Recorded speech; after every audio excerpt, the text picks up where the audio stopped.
In focus tonight is India-Israel ties, new opportunities. That's our in focus, our talking point tonight, India-Israel ties, new opportunities. To talk about that, I'm joined by Anil Kumar Triganath, former senior diplomat, and Professor Swaran Singh. He's foreign affairs expert, teaches at the Jawaharlal Nehru University in New Delhi. Thank you both gentlemen for joining me on the show. Professor Swaran Singh, you know, you as an academic study this very, very closely. Of course, 30 years of diplomatic establishment of full diplomatic relations is being celebrated. We've been cooperating with the Israelis in various fields, and as the ambassador was saying, you know, the breadth of the relationship is pretty wide and it can grow further. But I want to understand from you, have we in the recent past broken from a mold where we stopped being shy of being seen with the Israelis? Thank you, Amrit. First of all, I think one has to look at the overall evolution of India's foreign policy towards greater pragmatism. Not just only with Israel, the overall tenor or orientation of Indian foreign policy has become far more pragmatic. And as we have shifted from non-alignment tradition to multi-alignment tradition, where India is trying to build, partnerships in as many sectors with as many countries as possible, this relationship is part of that overall transformation or reorientation of India's foreign policy.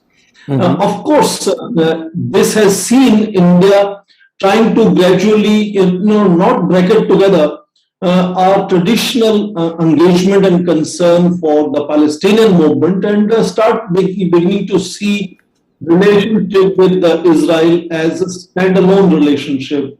And we have seen that both first in 2014, Defense Minister Rajnath Singh had gone there only to Israel, and then of course in 2017 Prime Minister paid first visit from Indian Prime Minister to Israel, again only to Israel. Otherwise, most of the visits were always to both Israel and Palestinian territories. That, I think, the kind of reflection point is part of the larger change. Now, this has also happened because there is an enormous mutual attraction and credibility from both sides. Israel is a small country, but enormously innovative, enormously technologically advanced. And India is a large country of billion plus people, also sixth largest economy. So there is a mutual attraction on both sides. And let me say, Israel also very often finds, not only in its immediate neighborhood, but around the world, and not very many countries that are really friendly to Israel. And therefore, a large country like India, engaging Israel, whether it is at the Glasgow Climate Change Summit or it is the UN General Assembly sidelines meetings, Israel finds it very attractive that India is beginning to engage Israel over a period of time.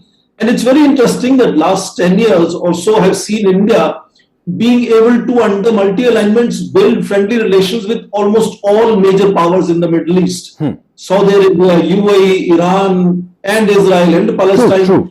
And that has created a new framework where this bilateral relationship is now moving for the next 30 years, as Prime Minister says, in a very different format of engaging Israel along with its neighbors. Okay. And therefore, it will be helping Israel to come out and be friendly to other neighbors which have normally been either hostile or at least disinterested in Israel. And we have seen certain initiatives like US, India, UAE, Israel quadrilateral or the UAE-Israel-India triangle. So India is now redefining its engagement even with Israeli society and Israeli economy, by putting it in the regional framework where India has become enormously acceptable.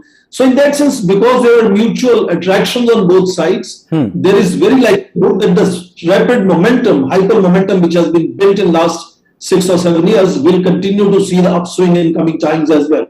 Okay.